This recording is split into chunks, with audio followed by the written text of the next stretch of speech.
수십 번 선을 본 그러나 결혼을 하지 못한 노총각 노처녀가 있었다고 합니다. 눈에 차지 않으니까 선을 수십 번 봐도 남자가 마뜩지가 않고 여자가 마음에 들지가 않고, 그러니까 아마 서로들 결혼을 못했겠죠. 이 노총각 노처녀가 이제 선을 보기 위해서 만났는데 남자가 인사를 합니다. 안녕하세요, 처음 뵙겠습니다. 제 이름은 전철입니다. 그러니까 여자가 웃어요. 호호호호호. 아, 이름이 전철이라고요? 예, 제 이름 전철입니다. 호호호호호호 하고 웃어요. 남자가 기분이 상하는 겁니다. 아니, 내 이름이 웃깁니까? 이름 때문에 저를 무시하는 겁니까? 그랬더니 여자가 아니라고. 이름 무시하는 게 아니라고. 이름 때문에 웃는 거 아니라고. 사실은요, 제 이름이 2호선이거든요.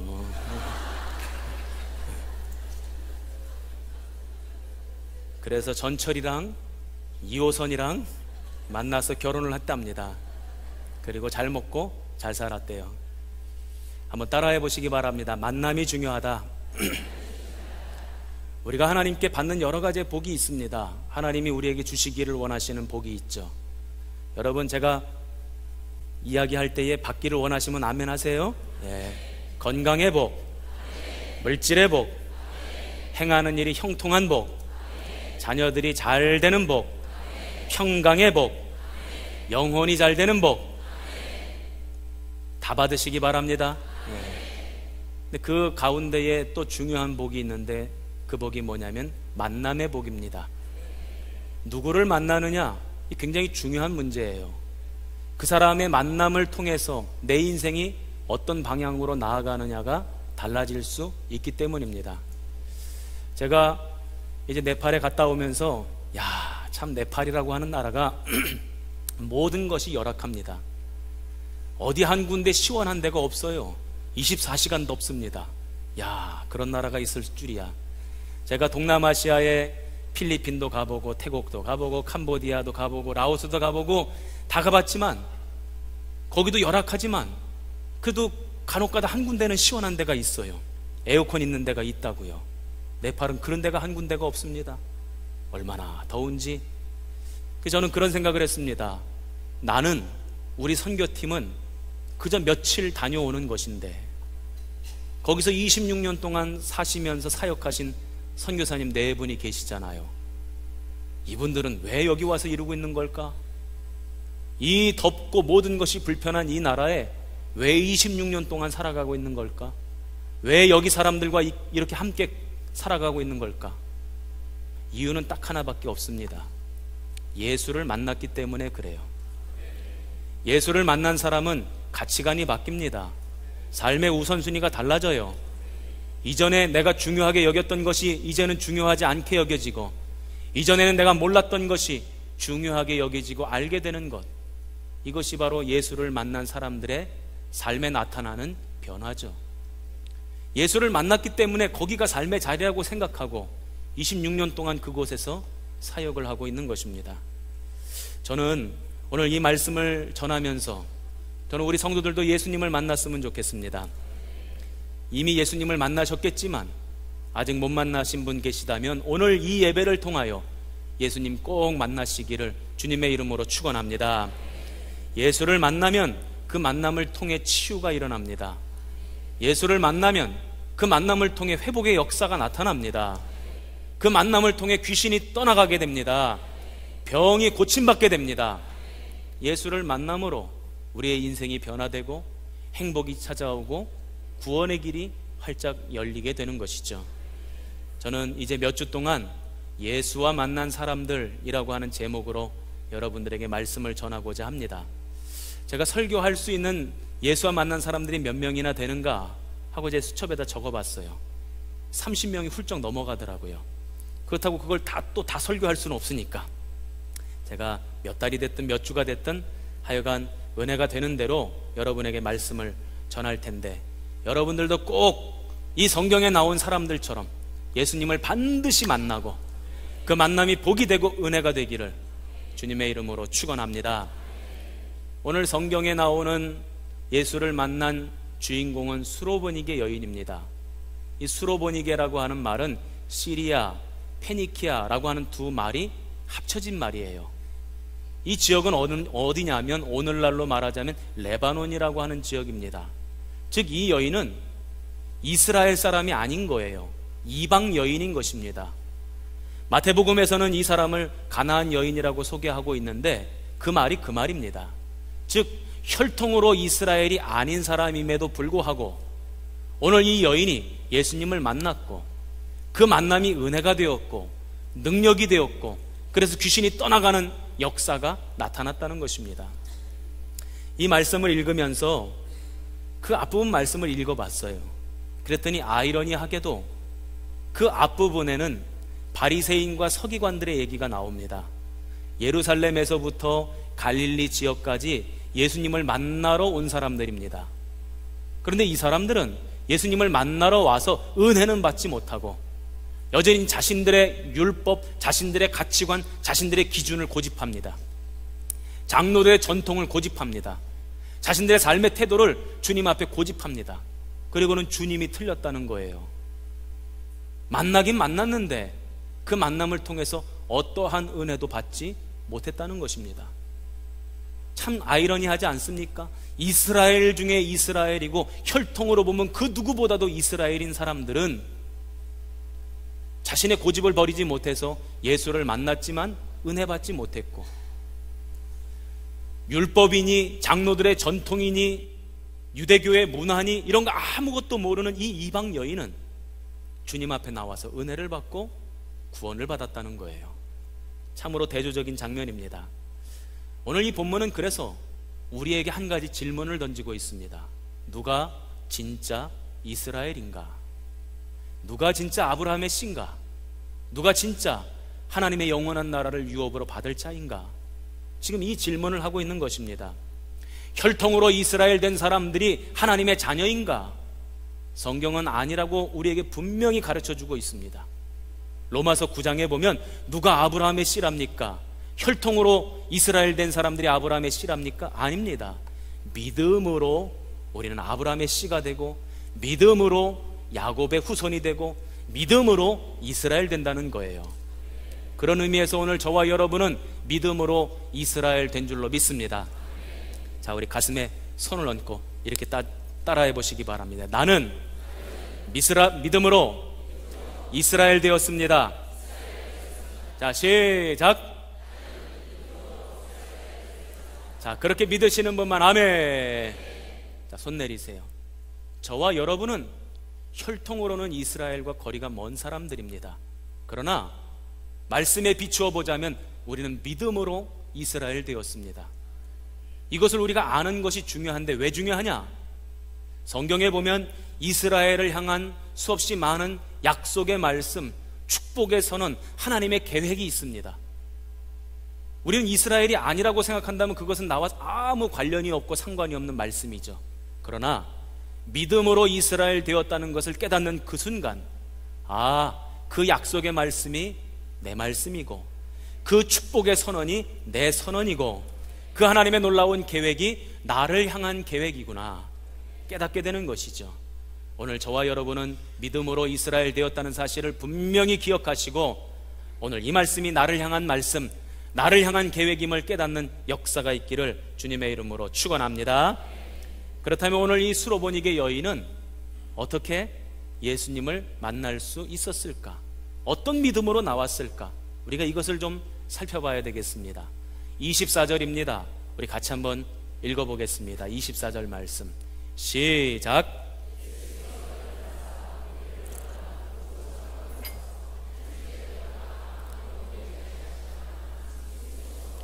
아멘.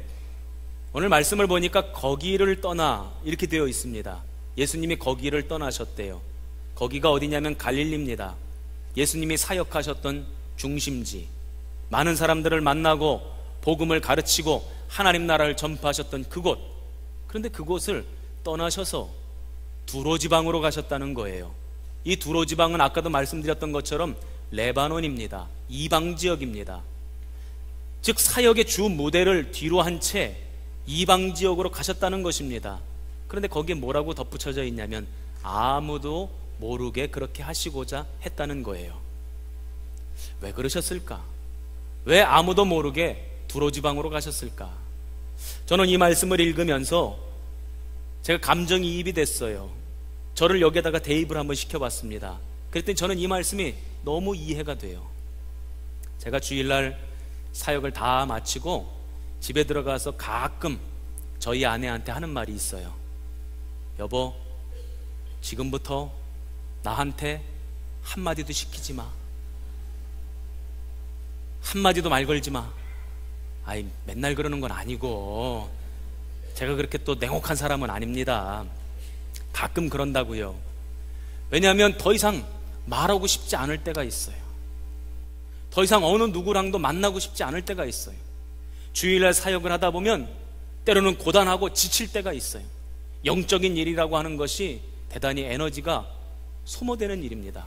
주일날 말씀을 전하는 일, 성도들을 위하여 축복하며 기도하는 일, 또 성도들과 만나서 인사하는 일, 기타 등등 의논하고 여러 가지 사역들이 있는데 그 사역들을 다 감당하고 나면 때로는 기진맥진해서 고단해서 쉬고 싶을 때가 있고 아무 말도 안 하고 싶을 때가 있고 사람들 만나고 싶지 않을 때가 있어요. 아마도 예수님도 그러셨을 것 같아요. 사람들과 더군다나 율법 논쟁을 펼치셨어요. 얼마나 고단하셨을까? 얼마나 힘드셨을까? 그래서 이방 지역으로 가셨고 아무도 만나기를 원치 않으셨다는 거예요. 그것이 주님의 계획이었습니다. 아무도 만나지 않는 것. 그런데 오늘 수로보니게 여인은 주님이 오셨다는 소문을 들었습니다. 주님께로 가는 길이 사는 길이고 생명의 길이고 고침받는 길이고 귀신이 떠나가는 길이라는 사실을 믿고 주님을 만나기 위해서 나왔다는 것입니다. 예수님은 아무도 안 만나기를 원하셨고 수로보니게 여인은 예수님을 만나기를 원했어요. 누가 이겼습니까? 예수님이 이겼습니까? 수로보니게 여인이 이겼어요. 제가 이걸 보면서 이 말씀을 읽으면서 야, 이 수로보니게 여인 참 대단하다, 그런 생각을 제가 하게 되었습니다. 저는 이 말씀을 읽으면서 떠오르는 한 구절이 있었어요. 성경 구절. 천국은 침노하는 자의 것이다. 침노하는 자가 은혜도 받고 침노하는 자가 능력도 힘있고 침노하는 자가 기적을 경험한다는 것입니다. 간절한 사람을 당해낼 수가 없어요. 간절한 마음으로 주님 앞에 달려 나오면 주님은 반드시 만나주시고 은혜를 베풀어 주시는 분이 우리 주님이신 줄로 믿습니다. 한번 따라해 보세요. 천국은 침노하는 자의 것이다. 저는 그래서 우리 대림교회 성도들이 다 침노하는 인생 되기를 바랍니다. 평택에서 사역할 때에 이제 1년에 한 번씩 전교인 체육대회를 합니다. 그러면 이제 체육대회 때 성도들 많이 참여하라고 꼭 경품 추첨을 넣어요. 그러면 담임 목사도 좋은 선물을 하나씩 내놓습니다. 제가 뭐 텔레비전 큰 것도 내놓고 세탁기도 내놓고 막 그랬어요. 10월 9일 날 우리 전교인 체육대회가 있거든요.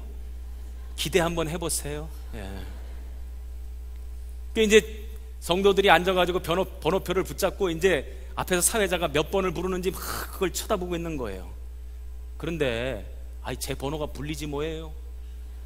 성도들은 번호가 불리면 막 좋아하지만 담임 목사가 들고 있는 번호표가 불리면요, 그거 참 민망합니다. 꼭 개중에는 이렇게 얘기하는 사람들이 있거든. 주최 측의 농관이라고. 그러니까 이거 좋아할 수도 없고 나가서 받을 수도 없고, 그런데 또 성도들은 아이고 목사님도 받으셔야 된다고 나가시라고 막 떠밀면 제가 이제 어쩔 수 없이 나가는 겁니다. 그래가지고 제가 뭘 탔냐면 토스트기, 빵 구워 먹는 기계 있잖아요. 이제 그걸 받아가지고 들어오면서 민망하니까 에이 큰일 났네, 이제 매일 아침마다 빵 먹어야 되겠네, 빵만 먹게 생겼네. 그러고서 이제 그 토스트기를 가지고 들어왔어요. 그런데 초등학교 2학년 학생이 제가 그 하는 얘기를 유심히 듣고 있다가 제 옆에 와서 앉는 거예요. 그리고는 저를 콕콕콕 찌르면서 뭐라 그러냐면, 목사님 매일 아침마다 빵 드시면 안 되니까 자기랑 경품 바꾸재. 그 제가 너는 경품 못 탔니? 하고 물어봤더니 손세정제 탔대요. 목사님 매일 아침마다 빵 드시면 안 되니까 이거 바꾸자는 거예요. 그러니까 그 옆에 있던 그 아이의 엄마 집사님이 야 목사님 괴롭게 하지 마, 목사님한테 자꾸 바꾸자 그러면 안 돼 막 그러는데도 이 녀석이 끝까지 제 옆에 앉아가지고 자꾸 바꾸자는 거예요. 그래서 바꿔줬어요. 제가 그때 깨달았습니다. 천국은 침노하는 자의 것이구나. 은혜도 침노하는 자의 것이구나. 간절하게 매달리면 주님은 반드시 만나주시고 역사를 일으켜주시고 우리 성도들이 기적을 경험하는구나. 여러분 침노하시기 바랍니다. 이사야 58장 9절 말씀을 보면 내가 부를 때에 나 여호와가 응답하겠고 내가 부르짖을 때에는 내가 여기 있다 하리라. 아멘. 우리가 부르짖고 주님을 부르면 주님은 반드시 응답하시고 만나주시고 역사를 일으켜주신다는 거예요. 여러분 이 사실을 굳게 붙잡으시기를 주님의 이름으로 축원합니다. 이 주님 앞에 달려나온 이 수로보니게 여인은 어떤 여인인가? 25절 말씀, 그 여인의 상태가 고스란히 드러나고 있습니다. 우리 같이 한번 읽어봅니다. 25절입니다. 시작.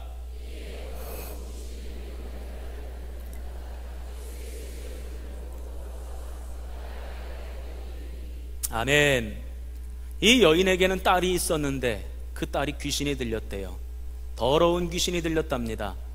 이 본문 말씀이 똑같이 마태복음에도 있는데 이 마태복음에는 어떻게 되어 있냐면 아주 더러운 흉악한 귀신이 들렸다는 거예요. 귀신도 그냥 시덥지 않은 귀신이 아니라 아주 흉악한 귀신이 들려서 이 딸이 지금 사경을 헤매고 있다는 것입니다. 그래서 그 문제를 가지고 지금 주님 앞에 달려 나왔다는 거예요. 그 문제 때문에 지금 주님을 만나고 있다는 것입니다. 우리가 인생을 살면서 내가 해결하지 못하는 문제가 있어요.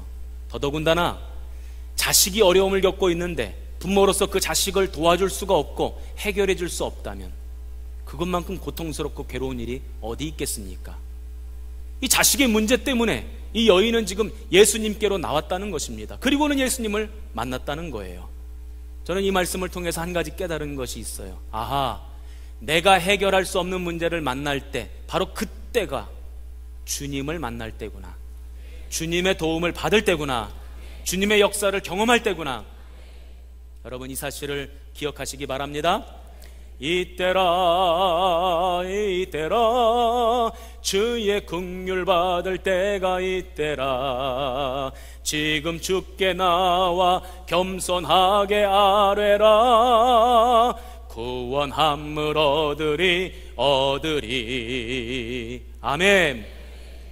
저와 여러분의 인생에 문제가 있다면, 특별히 자식들로 인해서 어려움을 경험하고 있다면, 이때가 지금 내가 주님을 만날 때구나. 주님의 도움 받을 때구나. 주님의 능력을 경험할 때구나. 이 사실을 기억하고 주님 앞에 날마다 달려 나오시기를 주님의 이름으로 축원합니다. 그렇게 이렇게 간절함으로 또 믿음으로 이 수로보니게 여인은 예수님께 달려 나왔습니다.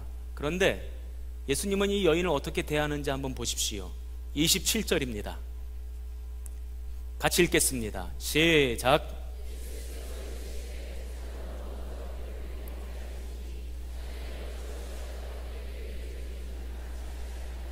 아멘. 간절한 사연을 가지고 나왔습니다. 안타까운 마음으로 주님께 도움을 요청합니다. 그런데 참으로 희한하게도 우리 예수님은 매몰차게 대합니다. 차갑게 대합니다. 오늘 말씀에는 이 여인의 간청에 바로 즉시 말씀하신 것처럼 보이지만 마태복음의 말씀을 보면 처음에 이 여인이 찾아왔을 때 아예 쳐다도 보지 않았답니다. 신경도 쓰지 않았답니다. 한동안 그냥 내버려 뒀다는 거예요. 그리고 시간이 지난 다음에서나 비로소 이 말씀을 하셨는데, 이 말씀을 보면 평상시 예수님의 모습과는 너무나 다릅니다. 예수님은 언제나 따뜻하시고 친절하시고 다정하시죠. 특별히 어려움을 겪고 있고 눈물을 흘리는 사람들의 그 눈물을 닦아주시며 위로하시는 분이 우리 주님이셨습니다. 그런데 오늘 이 모습을 보면 평상시 주님의 모습이랑은 너무나 달라요. 왜 그러셨을까? 뭔가 주님이 의도하고 계신 것이 있지는 않을까, 그런 생각이 듭니다. 오늘 우리가 읽은 이 마가복음 말씀을 보면 나오지는 않지만 마태복음에 보면 나중에 이렇게 주님이 말씀하십니다. 여자여, 네 믿음이 크도다. 즉 주님이 이처럼 냉혹하게 차갑게 이 여인을 대하셨던 것이 이 여인의 믿음을 확인하시기 위함임을 알려주고 있는 것이죠. 하나님은 때때로 우리에게 도전을 주시고 시험을 주실 때가 있습니다. 우리를 넘어뜨리려고 그러시는 것이 아니에요. 우리에게 복을 주시고 은혜를 주시기 위해서 때로는 도전하시고 때로는 시험하신다는 거죠. 그래서 그 도전과 그 시험을 우리가 잘 이겨내야 되고 넘어가야 되는 것입니다. 무엇으로? 믿음으로. 하나님은 아브라함에게 이삭을 달라 하셨습니다. 진짜 이삭을 원하셔서 이삭을 달라 하셨습니까? 아닙니다. 아브라함의 믿음을 시험해 보시고 싶으셔서 그런 겁니다. 그래서 이삭을 바쳤던 아브라함에게 나중에 주님이 뭐라고 말씀하십니까? 창세기 22장 12절 말씀해 보면 이제야 네가 나를 경외하는 줄 알겠노라. 아브라함의 믿음을 시험해 보시기 위해서 도전하신 거예요. 누가복음 18장에 보면 부자 청년이 예수님께 달려나와서 묻습니다. 예수님, 어떻게 하면 제가 영생을 얻을 수 있겠습니까? 예수님은 도전하십니다. 네가 가지고 있는 거 다 팔아서 가난한 사람들에게 나눠주고 너는 나를 따라와라. 그때 이 도전 앞에 주저앉습니다. 그리고는 이 젊은 청년이 실망하고 낙심하여 예수님을 떠나갔다, 그렇게 기록이 되어져 있습니다. 만약 영생 얻기를 진정으로 사모했다면 주님의 말씀에 순종하고 그 시험을 넘어섰어야죠. 때때로 우리 주님은 우리를 시험하십니다. 네 속에 있는 믿음이 진짜 믿음이냐 가짜 믿음이냐, 진짜 영원한 나라를 꿈꾸고 있냐 아니면 여전히 이 땅에 마음을 두고 살아가고 있냐, 때때로 시험하십니다. 도전하십니다. 바라기는 그 주님의 도전 앞에, 그 주님의 시험 앞에 믿음으로 넘어서고 이기기를 주님의 이름으로 축원합니다. 성경에 나오는 시험은 두 가지 종류가 있습니다. 사단 마귀가 주는 시험, 하나님이 주시는 시험. 사단 마귀가 주는 시험의 목적은 우리를 멸망시키고 죽이는 겁니다. 요한복음 10장 10절 말씀에 보면 도둑이 오는 곳은 도둑질하고 죽이고 멸망시키려는 것뿐이요. 그러나 하나님이 주시는 시험은 우리를 선한 길, 복된 길로 인도하고 복을 주시고 은혜를 주시고 우리에게 놀라운 것들을 허락하시기 위한 시험입니다. 그래서 우리 주님이 도전하실 때, 우리 주님이 시험하실 때는 아하, 내가 이 시험을 통과하여 복을 받아야 되겠구나, 내가 이 시험, 이 도전을 통과하여 은혜를 받아야 되겠구나, 이 마음으로 시험과 도전을 이겨가시기를 주님의 이름으로 축원합니다. 예수님은 이 수로보니게 여인에게 너는 개야, 이렇게 이야기합니다. 수로보니게 여인은 온갖 수치와 모욕을 당합니다. 내가 유대인들에게만 은혜를 베풀 것이지 이방인들에게는 은혜를 베풀지 않을 거야. 이방인인 너는 개야, 개한테는 은혜를 베풀지 않아. 그럼에도 불구하고 이 수로보니게 여인은 수치와 모멸감 가운데에도 견디죠. 이겨내죠. 예, 맞습니다. 저 개 맞아요.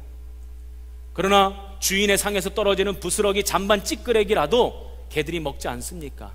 저에게 찌끄레기 은혜라도 주세요. 잔반 은혜라도 주세요. 부스러기 은혜라도 주세요. 그렇게 믿음으로 견디고 나아갑니다. 그랬더니 어떤 역사가 나타납니까? 우리 30절 말씀을 같이 한번 읽어볼까요? 30절 말씀입니다. 같이 읽겠습니다. 시작.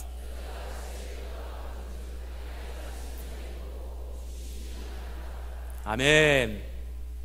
우리가 예수님을 만나기 위해서 나아갈 때에, 은혜 받기 위해서 나아갈 때에 늘 평탄하리라고만 생각하면 안 됩니다.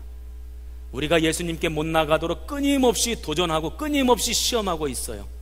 그러나 그 시험과 도전을 이기고 나아갈 때에 역사는 나타나는 거죠. 할렐루야. 제가 이번에 이제 비행기를 타고 왔다 갔다 하면서 제가 메모지에다가 적어놨던 것 이렇게 살펴보다가 제가 옛날에 써놓은 말 같은데 그런 말을 써놨는지도 기억이 안 나더라고요. 근데 그 말을 제가 보게 됐어요. 무슨 말이 써져 있냐면 고상한 기도는 고상한 삶을 만들지 아니하고 고생한 기도가 고상한 삶을 만든다. 별론가 보다. 아이고, 내가 옛날에 이런 말을 적어놨네. 그리고 제가 저 자신이 굉장히 깜짝 놀랐거든. 우리 교인들 안 놀랐는데. 우리가 고생하면서 여러 가지 시험과 난관과 어려움을 극복하고 주님 앞에 나아갈 때에, 그때 그 주님과의 만남이 비로소 능력이 되고 권세가 되고 은혜가 되고 기적이 되고 구원이 되는 줄로 믿습니다. 그 시험을 못 견디면 안 돼요. 견디는 자에게만 승리가 찾아오는 것입니다. 저는 이번에 우리 네팔 단기 선교팀과는 다른 일정으로 좀 움직였어요. 이틀 늦게 가게 됐고 또 하루 늦게 들어오게 됐는데, 이제 직접 가는 비행기가 없어서 중국 들렸다가 또 중국에서 하룻밤 자고 그 다음날 비행기를 타고 이게 다니는 그런 일정이었습니다. 근데 들어오는 날 그 중국의 쓰촨성 청두라고 하는 곳에서 이제 항공사에서 제공하는 이제 공짜 호텔 가야 되는데, 그 이제 항공사까지 찾아갔어요. 공짜 호텔 내놓으라고. 그랬더니 잠깐 여기 좀 서 있으래요. 30분을 넘게 세워놓는 거예요. 30분을 넘게. 제가 아니 도대체 언제까지 기다려야 되냐고 물어봐도 대꾸도 안 하고 자기들끼리만 떠들고 계속 서 있으라고 세워놓는 거예요. 아예 막 스물스물 막 짜증이 밀려오는 거예요. 조금 있다가 어떤 남자가 따라오래요. 그래서 옳았구나. 그리고 그 남자를 따라갔어요. 그랬더니 주차장에 차 있는 데를 데리고 가더니 그 차 앞에서 또 세워놓는 거예요. 잠깐 여기 있으라고. 그들이 또 자기들끼리 저기 가서 담배 피고 얘기하고 떠들고 있는 거예요. 거기 그 태양볕에 20분 넘게 서 있었어요. 막 짜증이 막 스물스물 올라오는 거예요. 한마디를 해 말어. 나 그 호텔에서 안 잔다고 소리치고 딴 데로 갈까? 그런데 딴 데로 가봐야 내가 갈 데가 없잖아. 갈 데가 거기밖에 없어요. 그러니까 기다리라고 하면 기다리고, 있으라고 하면 있고, 앉으라고 하면 앉고, 들어가라고 하면 들어가고, 하라는 대로 해야지 뭐 어떡해. 그래가지고 하라는 대로 하고 공짜 호텔에서 자고 그 다음날 왔다니까요. 뭔 얘기 하는지도 잘 모르겠고. 견디는 사람은 승리가 보장돼요. 견디지 못하고 중간에 포기하는 사람에게는 은혜가 주어지지 않습니다. 우리가 예수님 만나러 갈 때에 그 가운데는 늘 시험과 도전이 찾아와요. 그 시험과 도전 앞에 주저앉는 사람에게는 예수님과의 만남을 통해 나타나는 역사는 없습니다. 그러나 견디는 사람, 끝까지 이기는 사람, 그 도전을 넘어서는 사람에게 은혜가 임하고 능력이 나타나는 줄로 믿습니다. 하나님께서는 실패한 사람은 다음에 다시 쓰셔도 포기한 사람은 다음에 다시 쓰시지를 못하신대요. 이 수로보니게 여인은 온갖 수모와 멸시를 당함에도 불구하고 끝까지 주님 앞에 붙어 있는 겁니다. 주님을 만나려고, 주님께 은혜 받으려고 그 곁에 붙어 있는 거예요. 그랬더니 역사가 나타나잖아요. 갈라디아서 6장 9절 말씀해 보면 우리가 선을 행하되 낙심하지 말지니 피곤하지 아니하면 때가 이름에 거두리라. 따라해 보십시다. 때가 이름에 거두리라. 늘 이 말씀을 붙잡고 주님 만나러 나가는데 열정을 다 바치는 저와 여러분 되기를 축원합니다. 주님 만나서 그 만남이 복이 되고 은혜가 되는 우리 대림교회 모든 성도들 되시기를 주님의 이름으로 축원합니다. 기도하겠습니다.